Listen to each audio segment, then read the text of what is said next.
John, we're getting close to spring training. It looks like we know pretty much what the Mets and Yankees look like. Is that good enough? We're within 2 weeks now, and the Mets and the Yankees certainly interesting teams. I think the Mets, everybody thinks they're taking a step back. We're going to talk about that, whether they actually are. And the Yankees, they're predicted to do better than anybody in the AL East. I've got my questions about that. That's interesting math. We're going to talk about that interesting math. We're going to talk about what we would change with the Hall of Fame. We're going to talk with AJ Hinch, the manager of the Detroit Tigers, and we're going to play hit or error if you stick with us on the show with Joel Sherman and Jon Heyman.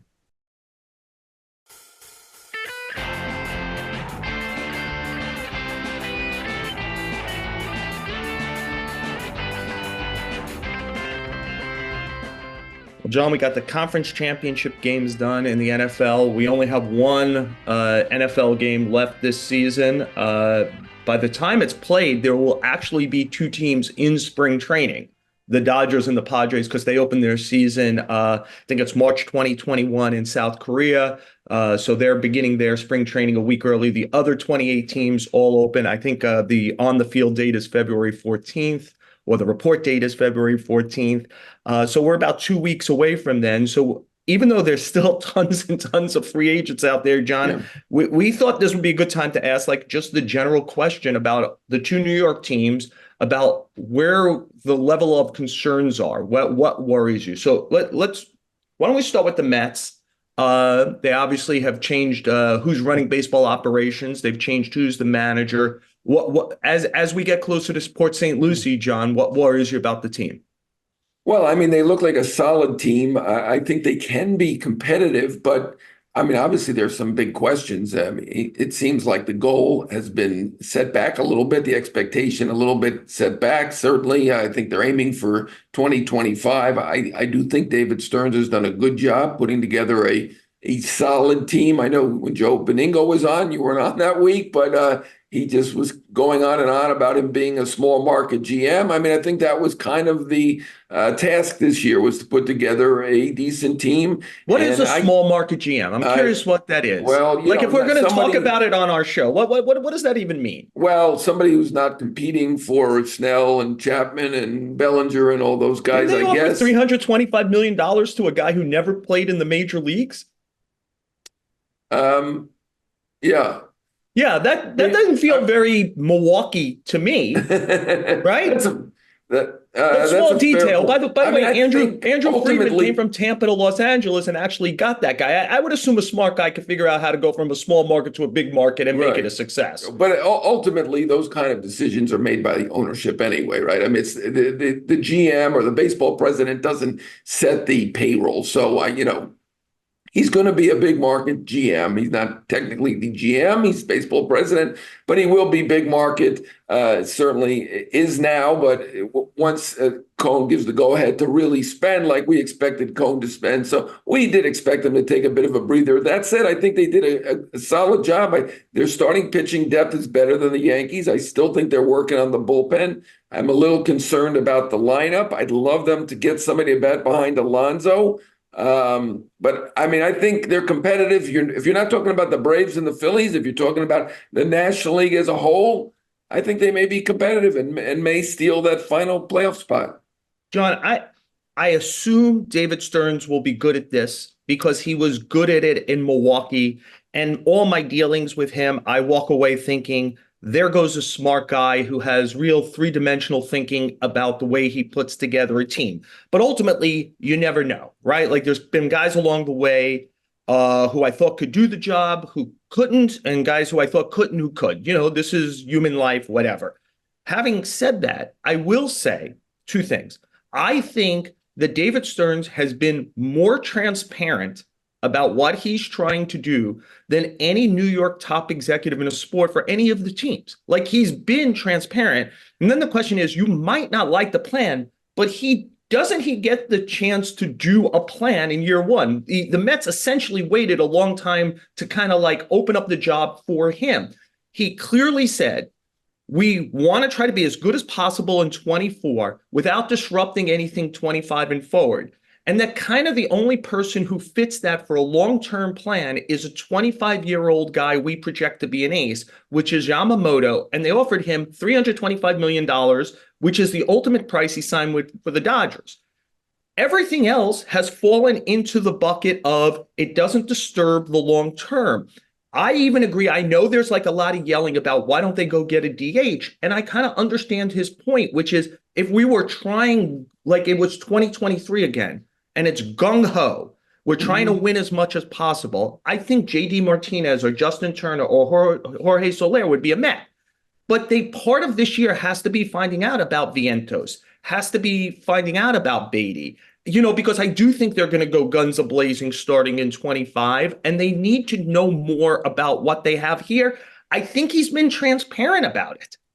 Absolutely. I mean, there's no question about it. He's done what he said he was going to do. I think their team looks solid. I think he's made generally good moves within the parameters of what he said he was going to do. He's kept Alonso, which he said he was going to do. I would like to see the DH because frankly, I'd like to see Alonso stick around. I don't know if it's going to affect him long term. Normally, it's always about the deal. But, I mean, the guy's been hitting 45 home runs a year forever, 50 one year, without a bona fide number 5 hitter behind him. I'd like to see what he could do with a real number 5 hitter. Maybe Beatty or Alvarez will become that guy, but certainly going into this year, we don't know if they have it in them to be the guy that bats behind Alonso. And it's a small price to pay at this point. Personally, I think that the deals are in the hitters. These pitchers, some of them are being overpaid, and I think the hitters generally are probably being underpaid. Look, I mean, did anyone think Teoscar Hernandez is a well above average hitter? He took a 1-year deal, right? If you're just an okay pitcher, you're going to do extremely well. I'm thinking, let's get a good deal here, and I think they can get probably a good deal on either Soler or Martinez. But that being said, I'm not a fan. I'm a reporter. I like what they've done. I have faith in Stearns. I get it. They lost probably over $200 million. That's what we've estimated. No one's disputed it. Even if you've got $20 billion or so, I get it. You don't want to be paying $100 million in tax. And even more than that, if you keep going the way he was going, I get it. I don't blame them. And I think they're a solid team who could be interesting this year.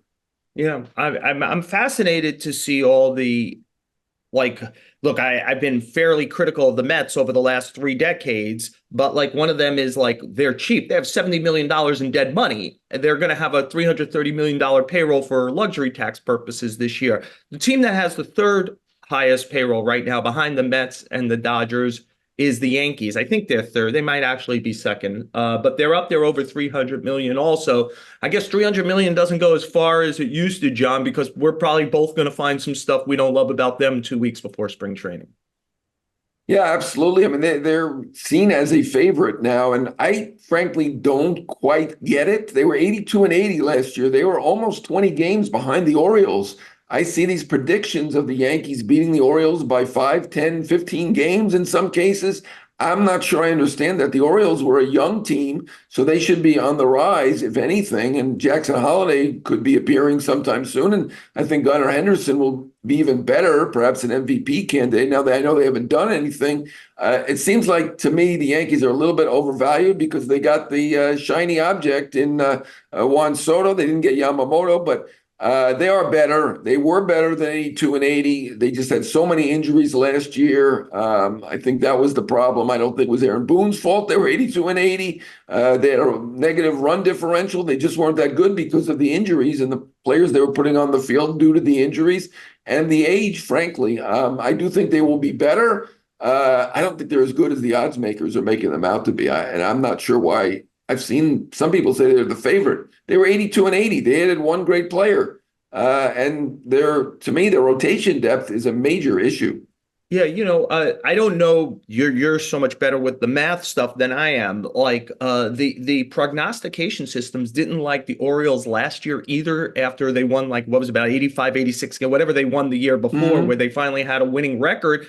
And the expectation by all the prognostication metric systems where they were going to take a step back. And we're seeing that again this year. Your point, they'll probably get Holiday, a full season of Grayson Rodriguez having established himself. I kind of like them, and it's a tough division. Boston's done nothing. I think Boston probably win the AL Central. If we threw them in there, they're probably going to finish last again. in the AL East. But when it comes to the Yankees, I'm just worried about kind of the Frankenstein's monster makeup of it all. And if Aaron Boone and his coaching staff are capable, when you combine the personalities and the pressure associated with off of what happened, let us not forget Boone is in his last year of his contract. There certainly were a lot of calls for his job and Brian Cashman's job at the end of 82 and 80. Um, is Aaron Judge, Anthony Rizzo? This doesn't feel like a cohesive group. It didn't feel like it last year. Now, I know one of their fight songs is Everyone Got Religion. Like last year shook him into shape, and we see Giancarlo Stanton has lost weight and is in better shape. And there's 10 guys down in Tampa for a month now. And all right, the rubber's going to hit the road, and nobody's behavior really changes all that much once you reach a certain age. I try to be more patient every year. I'm less patient every year. I don't know. I'm just not sure about the like. It feels like the team was put together like a fantasy team more than a cohesive unit team. Or is that just me? I don't know. I'm not sure if it's the mix. I do think it's the injuries, but some of that's brought on by the age. And, some of these guys are just brittle. But I do think the age was a major factor. I do think if Rizzo was there for the whole year, I still believe that Stan is certainly going to be better than last year. He's young enough that you'd think he'd have something good left in him. Judge, they missed him for 2 months. That was huge. I mean, I think he's the best position player in the league. I don't just think that. I know that he is. Certainly the addition of Soto, they have an incredible 1-2 punch. They still have an ace. They are a very good team. I just think they're overrated by the odds makers based on what they did last year and what they added. I don't see why they're favored at all over the Orioles, much less way favored over the Orioles. I don't get it, frankly. Yeah, I just see the variance in them. You could convince me they're going to win. They're very talented to the point you name some of the best. 3 of the 10 best players in baseball are on their roster. And it's, we've seen the Angels underperform having stuff like that, but that's great. Yeah. You could convince me they could win 97, and you could convince me they're back at 82 again because of injury, age. Does Volpe really take a step? How does Boone manage kind of some stuff that, could be problematic? So I see variance there. Like I see them, I could see them beating out the Orioles and the Blue Jays and the Rays, and I could see them finishing 4th again. Yeah, absolutely. They are top heavy. That's a fair point. But teams have won like that. The Nats were very top heavy when they had Soto, now with the Yankees, and they had Strasburg and they had Scherzer. They had 4 or 5 great players, and the rest of the team looked rather ordinary. So you can win like that. Again, my question is that depth with that rotation. You're counting on a lot. For Rodon was simply terrible beyond being injured. He was frankly terrible. Cortez was injured. I do think he has talent, but the 1 year that he performed was the previous year. Nobody saw that coming. Is he going to conjure that up again somehow? Stroman was basically out for the last couple months of the season until he came back at the very end. He's been a reliable performer generally over his career, but just a lot of questions when you depend on all 3 of those guys specifically to be in the rotation and be good. Yeah, and I think they're in the same. I guess Soto helps to this, but anything happens to Cole or Judge, and they're in big trouble again. Like when Judge missed last year, a big chunk of it. John, let's pivot real quickly. Let's put the Hall of Fame to bed. We had discussed this a little bit. Let's talk about it. You and I have been voters for a long time. Me since 1999. You remember your first year voting? What it was? Long time ago. A long time ago. We go through this process every year. What would you change? What's on your kind of mind to change about this whole process?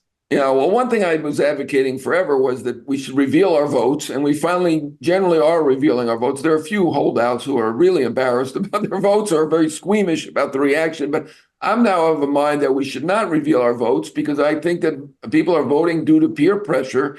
I simply don't get why somebody goes from 10% to 70% or 75%. And that's been happening frequently lately. Maybe frequently is overstating it, but I mean, Scott Rowland did it, and I did switch and vote for Rowland. Billy Wagner has done it basically. He's right on the cusp of election. I thought it was interesting, and I get it. I mean, Billy Wagner certainly has a good case, and I get why people vote for him. I don't happen to vote for him, but I thought it was interesting that he said that he didn't get why, he hasn't pitched, he hasn't thrown a pitch. He doesn't get why there were a couple guys who voted for him the previous year and took away the vote. Well, there's 250 guys who did the opposite, who didn't vote for him and now are voting for him, at least from the beginning when he had 10% to now 74%. I find that odd. I've switched occasionally. I voted for Ron Santo at the end. I did start voting for Barry Bonds. I've made a couple of switches. I did. Rowland was a guy I switched on, but I don't get it. I mean, we're way too easily influenced by social media, by what people are going to say. And I think that's affecting the vote. And I think it's frankly embarrassing that we have so many guys go from 10% to 70% without throwing a pitch or hitting a home run or anything. Wouldn't it be just better if we all just didn't look at social media? Wouldn't that be a bit easier thing? I mean, we are, this is a group is like, look, I think it's ridiculous that people don't announce what their Oscar votes are. Like with people who really care about the movies. The NFL goes, there's like 50 guys who go into a room and they come out and tell you who 7 Hall of Famers are, and nobody does it. And by the way, that committee, those veteran committees where 16 people go in, and one of the rules is you can't talk about it. Like, that's the rule. You can't talk about, well, there's only 16 of you. Like, we know how that was influenced on someone like Harold Baines. So I always feel like transparency would be better. John, if I could change something, I would just make it everyone stays on the ballot for at least 3 years. Like, what's the big deal? Like, it's like these are the Hall of Fame rules, and the people who take the criticism for it is the writers, which is, how did Kenny Lofton fall off after a year, or Jim Edmonds? Or it's like, well, I wouldn't have them fall off. Like, look, it might not be great, but we've seen people go from little to a lot. And maybe there are players who would go from a little to a lot, and there's no reason not to have everyone on for 3 years and then make a number. You want to keep it 5%, 7%, 10%. If you haven't gotten it after 3 years, some number we know you have no shot to get to 75 to after 10 years, take them off. I mean, who cares how big the ballot is? I know people say, well, then I'll have trouble getting to 10.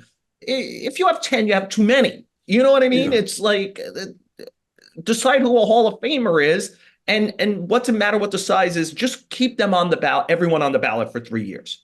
Yeah, I'm an advocate for that. If there's some revelation and somebody gets switched, and you know what, Bert Blyleven was at 17% at one point, and he got in. And at this point, I never voted for him, and I think I was wrong. I think he deserved to be in the Hall of Fame.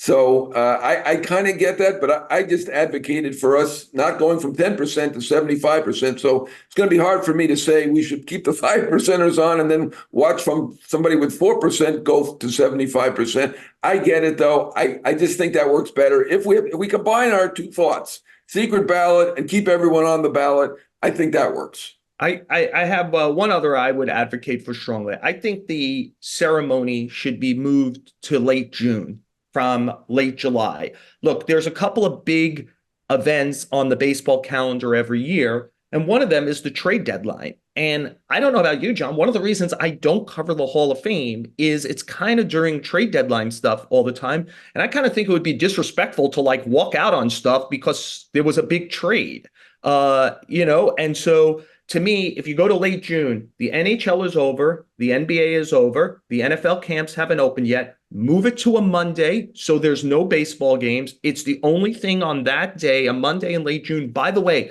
if you see this in Cooperstown, it's so hot in July. We got 70-year-old plus men up on the stage who are the Hall of Famers. We got people in the crowd, thousands and thousands of people. The temperature would be more temperate. School is out. I just think it should be done in late June. It's a better place on the calendar. Can't argue with that. I haven't been there since 1996. That's a long time. I started voting about that time, I think. I'm trying to remember, since you asked earlier. But yeah, I mean, I haven't been. I'd like to go. Is that a good reason for us to switch it? I'd like to go to the Hall of Fame, and I can't go in late July because I have to follow the trade deadline. That's Yeah, more we have important big for my events job. cannibalizing each other there. Like Right. where like there's only like, the World Series, the All-Star game, the trade deadline, the GM meetings, Hall of Fame. Like, let's not have them climbing over each other where we don't have Right. full attention. And let's not have games on the day. Let's do it on a Monday. And it's the day. Or even you want to keep it on a Sunday, MLB just don't schedule games on that Sunday Yeah. or schedule one game. That's the Hall of Fame game. Whatever you want. I just think it's such a big event. People care about it so much. The social media thing is a revelation about how much people care about this. And then we're doing some stuff to detract from the day itself when we finally induct people. Oh, yeah, the Hall of Fame is still great in baseball. It's, obviously somewhat big in football, but I mean, everyone's saying now America's sport is football, but Hall of Fame is bigger in baseball. The All-Star game is bigger in baseball. Why not emphasize what's better in baseball? Yeah, the awards, people care more about like MVP and Yeah. Cy Young, and I think in our sport than in other sports. Yeah, there's other things, John, but it will take too much time, and you know me, my mind will go into 20 different places. So why don't we cut it off here and get to our next segment where we have AJ Hinch, the manager of the Detroit Tigers.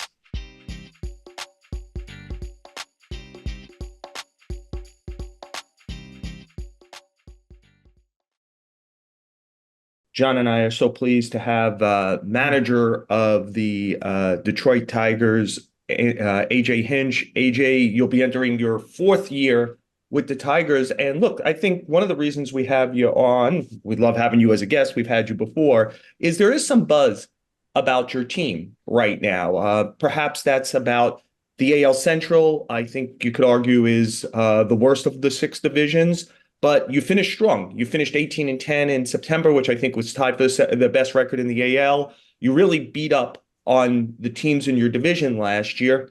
How optimistic are you that you and the Angels are the teams that have gone the longest in the sport without making the playoffs? Can the Tigers make the playoffs in 2014, in 2024? I don't like that stat you just said. That feels like forever since our fans have enjoyed Tigers baseball in the postseason. But the answer is I don't know because we got to play the games. I think I'm proud to admit that we were making progress. We like the stuff that we're doing. I think our young players are emerging. There is a ton of stuff to be positive about coming out of last year, whether it's the emergence of Scooble, the development of Torquay. Green's healthy now. Carp had a great year.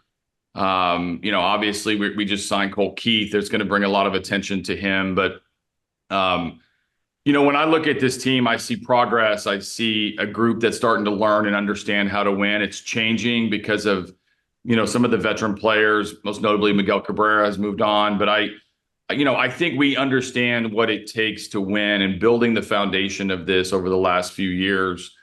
Our guys are going to have a clear understanding, and there's going to be a lot of people that start to look around at that winning record in September, or we won a lot of games in the division, and start to see some players that are emerging. That's a good sign. We just can't talk that way until we earn it and until we win some games. I mean, we haven't had a winning April in my 3 years here. I mean, we've got to get off to a better start to start dreaming of what's ahead. But the goal is absolutely going to be taking the next step. AJ, I've got to ask you about Javy Baez. Looked like one of the most talented players in baseball.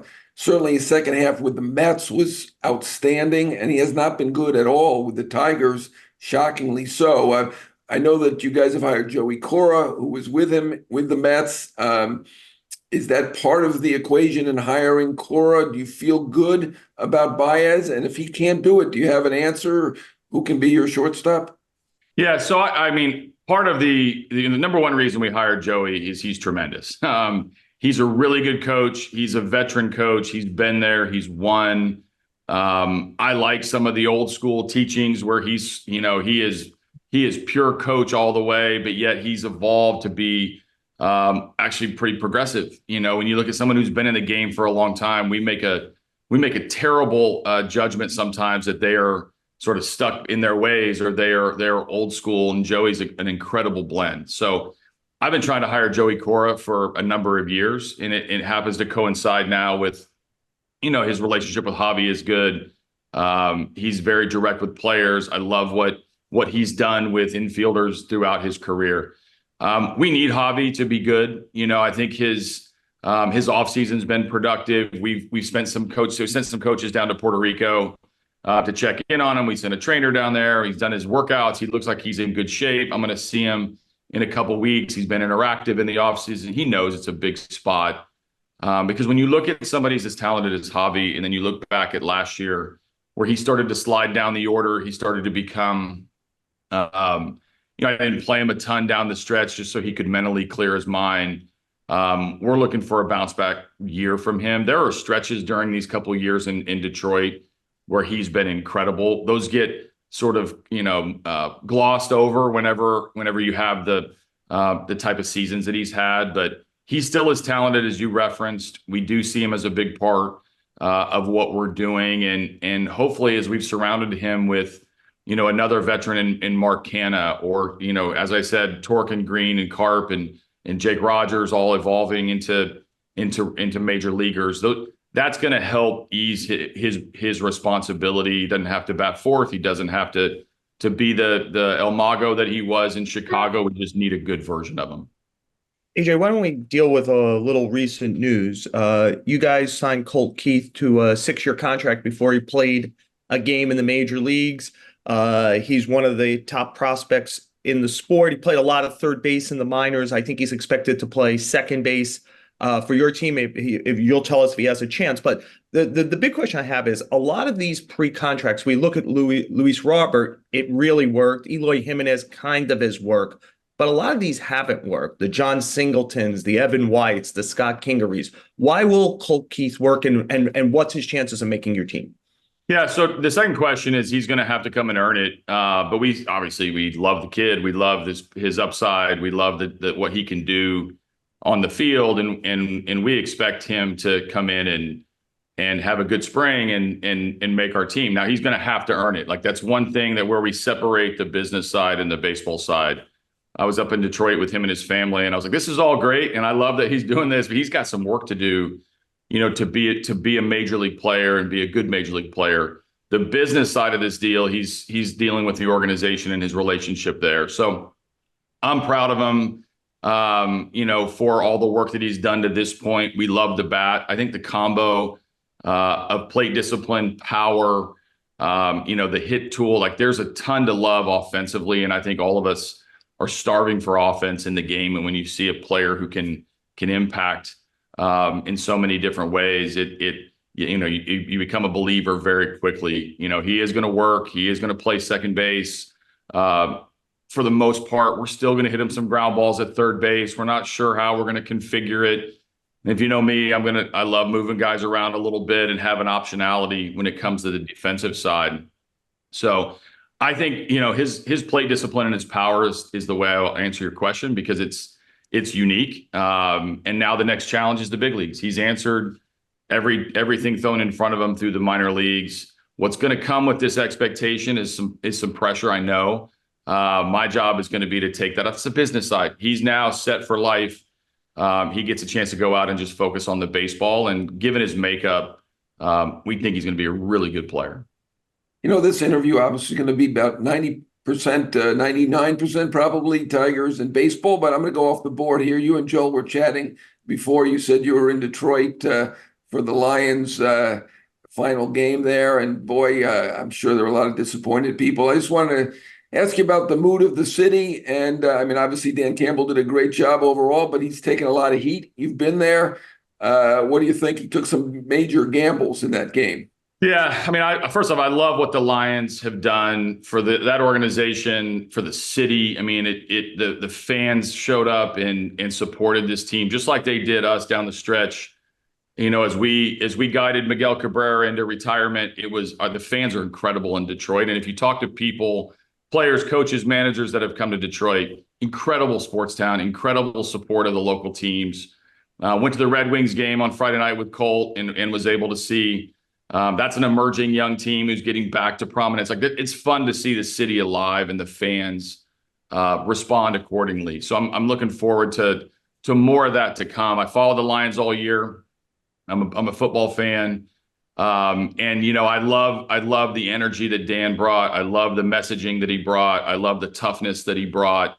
We've got to know a few of the players in sort of the cross sport stuff. And so I think, when it comes down to the season's going to end abruptly, I've been there. I've made the move in Game 7 of the World Series that doesn't work out. I've made the move in Game 7 of the World Series that has worked out. The process was incredible. I know the percentages. I know Dan's still probably thinking about all of the decisions that everybody thinks of. And I think he's thinking of things that no one's even brought up that in his decision-making throughout the game that could have shifted things. So love the man, love what he's doing for our city and for, the NFL. And I think they're building something special across the street from us. And we're certainly going to try to match that energy. I love that both of you have buried the lead. It's the NBA guy always that has to point out that the Pistons might lose more games than anybody in the history of the league this year.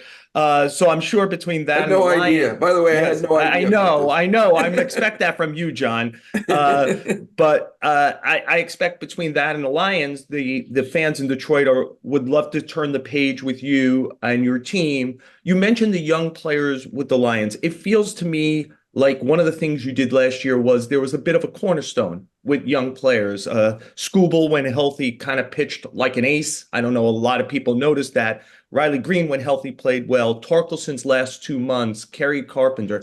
There's also a lot of variance with youth. It could go the other way. Why do you believe in this group of youth?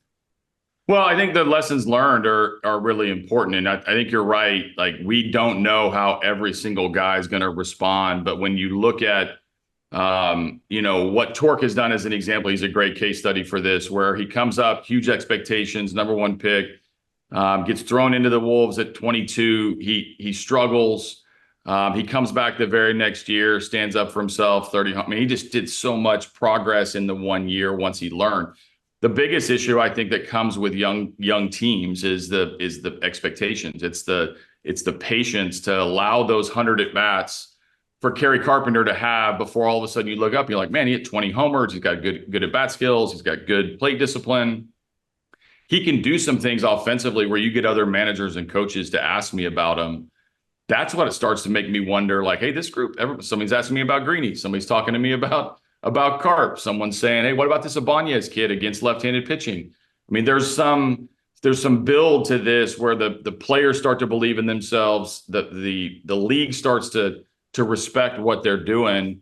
And then you surround them with very stable people. Like, we had a part of Tarek Skubal's emergence has been having Eduardo here and having Lorenzen here and having him grow up with Mize and Manning in the big league so that he can help Reese Olson, who had a quietly pretty solid year in the rotation.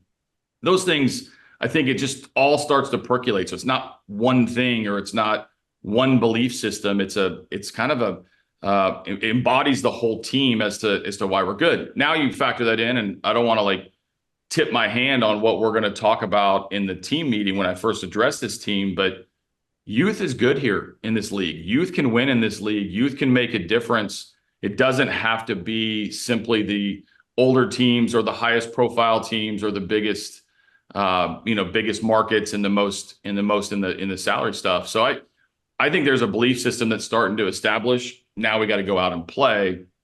Some of that's going to come with a bumpy road or two. That's okay as long as it doesn't happen to all of them at the same time. Hey, looking at your roster before you came on, there are a lot of good young players on this team. The one question I'd have would be third base. Now, this is a team that spent quite a bit, probably beyond its means, when Mike Ilitch was owning it. And obviously, Miguel Cabrera is now off the books. I'm wondering, is there any, I've never heard this, I'm just throwing it out there. Is there any movement toward perhaps Chapman is still out there for third base? Or do you have a third baseman there that I didn't discover while looking at your roster? Well, I think we're always looking for ways to improve. I mean, Scott and Greeny have done a great job communicating with me on what they're trying to do, what we're trying to do as a group.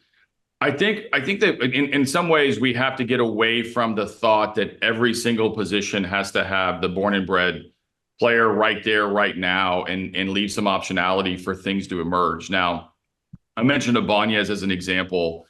If you look at what he did after June last year specifically against left-handed pitching, he was a bona fide real player that I could play against every lefty whenever we wanted. Zach McKinstry's going to get some time over there as a left-handed utility player, move around the field. There was a stretch in time where he handled right-handed pitching. So that sets up a natural platoon for just those two. Matt Vierling's going to play a little bit of third base. He's been somebody's ever since his Philly days. You know, we're talking about him as a third baseman. He played center field in the World Series a couple of years ago. He can go from the infield and the outfield. We'll see what happens with, young prospects like Jace Young or obviously see where Colt ends up at second or third. There's questions for sure. I think one thing we're trying to establish is that we're going to give ourselves optionality at some of these positions because we'll be able to piece it together and maybe have a better player than one singular guy. It gets lost in the shuffle a little. Casey Mize was a first overall pick in the draft. He's hardly pitched the last 2 seasons, not at all last year after Tommy John surgery.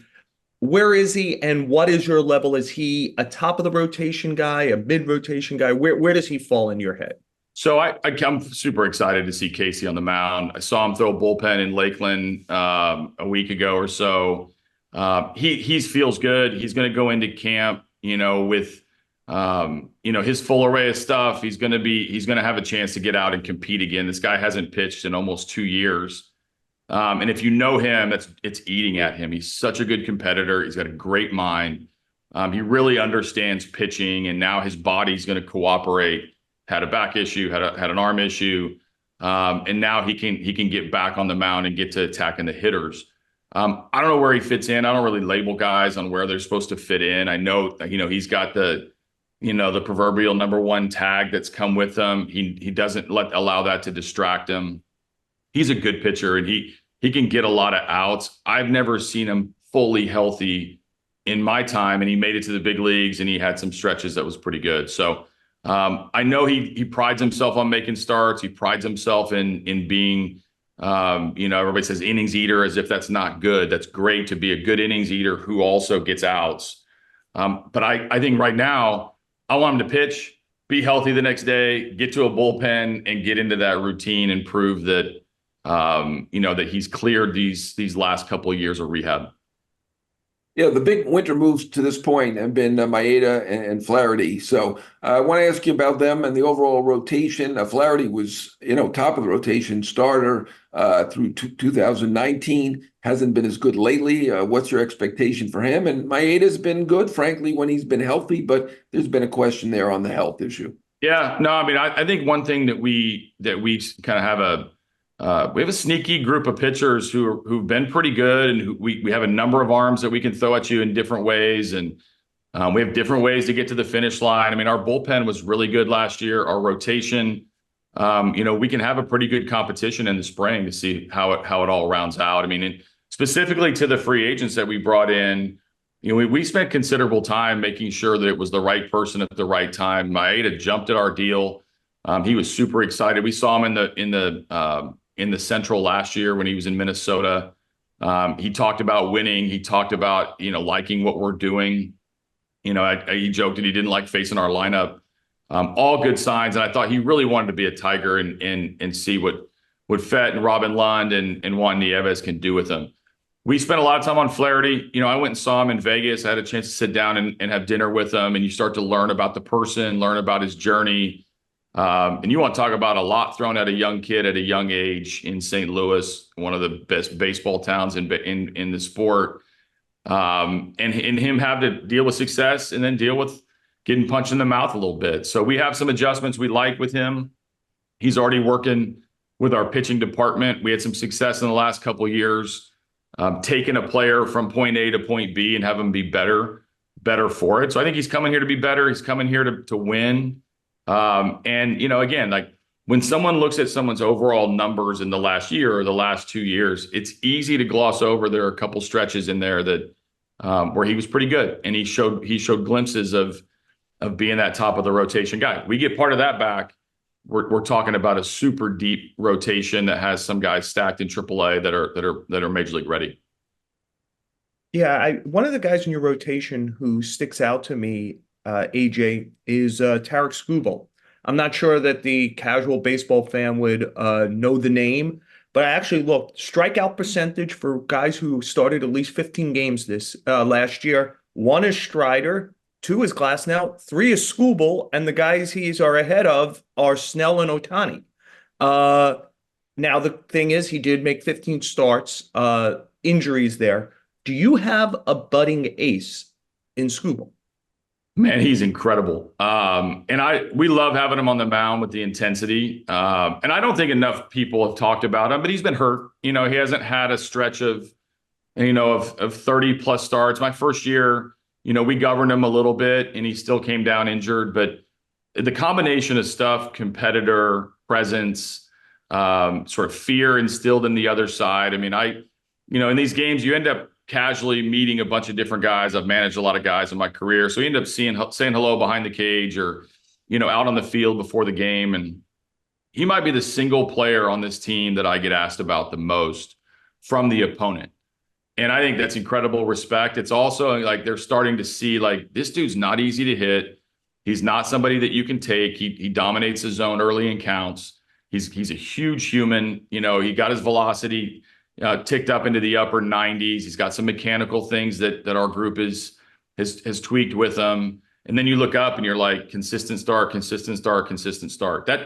That to me is starting to be someone that we can really rely on. And then when you meet the person, man, I hope he gets some more attention. I hope he pitches the way that he pitched last September, throughout this season. And then you can start talking about somebody who can anchor a staff and really have a presence that when the rotation rolls around, every single person on our team or in our building thinks we're going to win because Tarek Skubal's pitching. That's the kind of feel that you have about this young guy.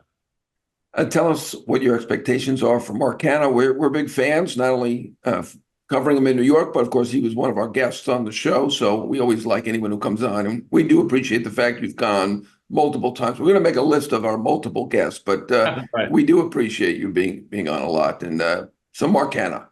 No, he's awesome. I see him from the other side. It's a tough at bat. He's very disciplined. There's a presence to him. There's a little bit of a competitive edge to him. And, I think he's going to primarily be on the corner for us. I'm still going to keep the first base glove there. Joey Cora was like, AJ, he's good. He can give Torque a blow at any point. He's actually pretty good over there. So as we love the style. I don't need him to be the rah-rah kind of leader. Like this group has a great personality about it already. What I love about Canha and what he brings is that competitive edge, that preparation, how we conduct at bats, how we attack the opponent, the game planning that goes with beating a starting pitcher. Like, I joke, like he's an adult in the room. He's somebody who we know is going to be stable. We know he's going to be prepared. He's going to crush the food scene out in Detroit. He's a big foodie. And I think his overall vibe, he's been on young teams in Oakland that have emerged. He's been on the big market Mets with all of those expectations. So I'm pumped to have him. And we've been, kind of texting back and forth all winter as he goes from dad husband mode to grind in the batter's box mode here pretty soon. That's what we're expecting from him. And I think it's what we're going to get. He's done it his whole career. AJ, as usual, John talking for me. I'll let the fans know you can play a game out there, fans. Is I haven't loved all our guests. We like, now you and Canha stick out, but we really like you guys. But if the fans would like to play who I might not have loved along the way, they could do that. There's only been one bad guest. I banned him a long time ago, and you know that, Joel. Play the game, fans. Anyway, as a way to wrap up, AJ, I want to go off the grid a little bit also away from the Tigers. At the end of the season, Dusty Baker, Terry Francona, they retired. I think Buck Showalter has probably reached his end here also. These are guys who've won thousands and thousands of games. We saw it in the NFL. Belichick and Carroll didn't get jobs. I just wonder what you think of kind of like the legacy managers. They're kind of like out of the game now. is the game worse for it? Do you feel a baton pass to somebody like you and some burden when these kind of guys leave our sport? Yeah, I mean, first off, a ton of respect for all those names you mentioned, and specifically with Terry Francona. I managed against him in the last game. We had Miguel Cabrera retiring, and we had Terry Francona retiring in the same. And I walked over and stood in the hallway and talked to Tito for a bit.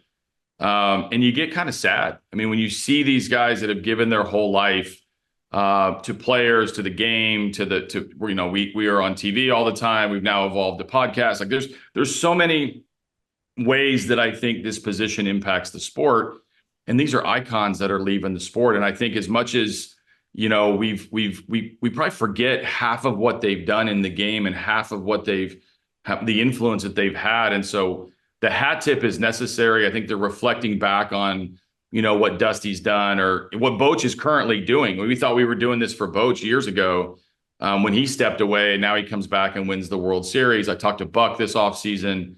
Like I said, I was trying to stay connected to Tito. I mean, there's so much you can learn, and it comes full circle for me. When we were at the winter meetings, there's all this dead time, and there wasn't a ton going on. I'm sure you guys were just as frustrated as I was. There wasn't a lot of action. I found myself in a room with, Derek Shelton and Aaron Boone and Stephen Vogt, brand new manager, who were all excited that he's going to get his opportunity. And you start to look around the room. I sat next to Joe Espada in the manager meeting. I look across the room and Ron Washington's back.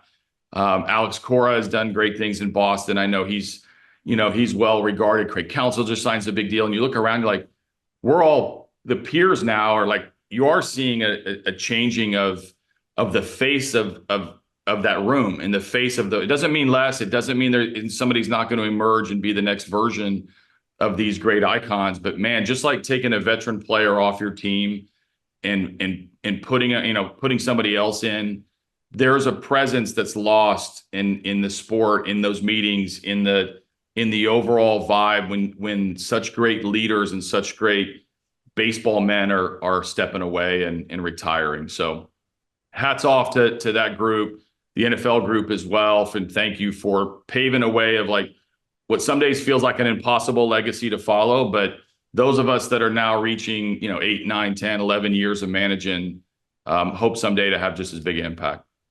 Well, just pointed out as we say goodbye here, you saw it in your town, right? Like Dan Campbell have to go through the churner after the decisions in the NFC Championship game. The admiration is high for people who can stick around, because it's not going to be hopping from one lily pad to the other. Even the great guys, Belichick, we see it didn't end well. He's lost Super Bowls, and he's probably the greatest ever, and he's questioned on the way out. So the ability to stick around, I think you're 10 years in, we're about to enter year 11. AJ, I do admire the people who can handle this, because it does come with more than ever, both internally and externally. So I wanted to say that before. One last thing. One of the cool things, if you can look up, is watch Dan Campbell walk out with Teddy Bridgewater with his arm around him. And I saw the picture. Right? Yeah. Like that feel, like the text that I get from former players of mine or the current players of mine or the coaches, like, just as much as there's the criticism, you try to stay off the social media whenever you have a controversial decision. That connection with the players is what brings you back, and the impact that you can have in somebody's world. It's pretty incredible. I try to just stay off social media, but that's me. AJ, John and I really appreciate you joining us. 2 weeks, spring training opens. Best of luck and health to you and your team going forward. And I'm sure John and I will see you down in Florida at some point. Sounds good. Come on down. Look forward to seeing you. All right. AJ, thank you so much. AJ Hinch, manager of the Detroit Tigers. John and I, of course, thank AJ Hinch for joining us. John, spring training 2 weeks away. What do you got for us? Hit or error? I'm going to go with a hit. I'm going to go with the Minnesota Twins. I think they got a lot for Jorge Polanco. We've been talking about him being available, and I've been kind of poo-pooing it. He's an infielder. Nobody seems to be looking for infielders. Whit Merrifield's still out there with no job. I can name 5 or 6 other guys who should be at least major league players who have no job. And somehow they got a lot from Seattle. Gabriel Gonzalez, an outstanding outfield prospect, came back. DeSclafani, a reasonably good starting pitcher, came back to the Twins. They got money in the deal. I thought that was a great. The Twins have made some good deals. That deal last year where they got Pablo Lopez for Arise. I mean, Arise was great. He's great with the Marlins. As you see him here in Miami, and he won another batting title, and he's fantastic. But Pablo Lopez is much more valuable, frankly, than Arise at this point to have a great starting pitcher, and they got a prospect in that one as well. So I'm going to give it to Minnesota Twins, who've been relatively quiet this winter, haven't had money. They've been embroiled in that TV situation that's gotten Texas and some other teams, but I thought their trade for Polanco going to Seattle was excellent. Yeah, John, I was going to bring up the Araz Lopez thing because they got the prospects also, even if you think the trade was close to 50-50 because Araz was such a good hitter and Lopez was such a high-end starter, the Twins were the team that got the prospects in that trade, especially they got one specifically good prospect in that trade. Right. Yeah, so yeah, and I agree with you. I these things tend not to go how you think all the time with common wisdom, but I thought they for a player they can replace in Polanco because they have so much, especially left-hand hitting. I know you switch here, but left-hand hitting in the lineup, I think he's replaceable, and the stuff they got is more valuable, including a little more money to spend in this marketplace, perhaps on another pitcher, starter, or reliever. John, my hitter era, I was at the baseball writers dinner on Sunday night, the 99th dinner. We missed one because of COVID. It was exactly the 100th anniversary of the first time we had ever done this. It was really great. I got to give out the Good Guy Award that night to Adam Ottavino. But I do want to note, it came up in a question we had to AJ Hinch. We honored Dusty Baker and Terry Francona. And I'm glad we did. It was the last award we gave out of the night for two guys who are really legends of the game. Two guys I assume are going to end up in we talk Cooperstown today. I think they'll end up in Cooperstown with one of the veteran committees that will put both of them in at some point. And I'll add Buck Showalter to this, who's kind of ended also, is, John, I miss managers who kind of really engaged the give and take with reporters and didn't stick to standing in front of a logoed backdrop for the local cable access thing, that the local cable that's doing the network and is media trained beyond all interest. Dusty Baker and Tito Francona and Buck Showalter were interesting to talk to about baseball. I wish that the managers talks more about his team than anyone else. And I hope AJ Hinch, who was our guest today, is one of these guys. More AJ Hinch, more Tito Francona, more Dusty Baker. We're all working for the fans. They kind of deserve to know what's going on with your team in an interesting way. Absolutely. And Dusty Baker is an all-timer. Jim Leland, who's going to the Hall of Fame, another one, incredible guy to deal with, a give and take. I don't know about you, but I've never been in the manager offices of Aaron Boone or any of the Mets managers since they moved, whoever the Mets manager was since they moved to Citi Field. I don't know why they're hiding these guys. I mean, Buck Showalter was outstanding dealing with the media. Aaron Boone, who we had on multiple times, including last week, is fantastic talking. He always says the right thing. He's never gotten in any trouble. I don't know why they need to hide these guys. I think it's a shame. Yeah, I think it's a shame, John. Look, we're old timers. We remember sitting in the manager's office before the game, and it wasn't an interview as much as it was kind of like shooting it, like what's up, like talking about strategy, and it all felt like a PhD class because we were learning from real baseball, masterclass guys.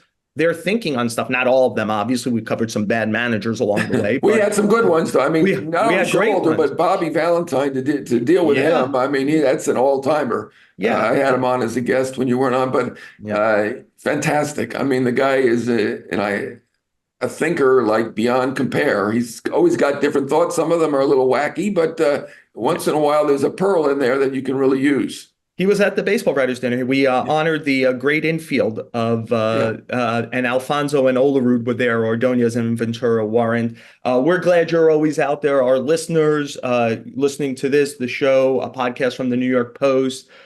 Jake Brown, Andrew Hartz, our producers. Thanks as always for helping navigate the ship.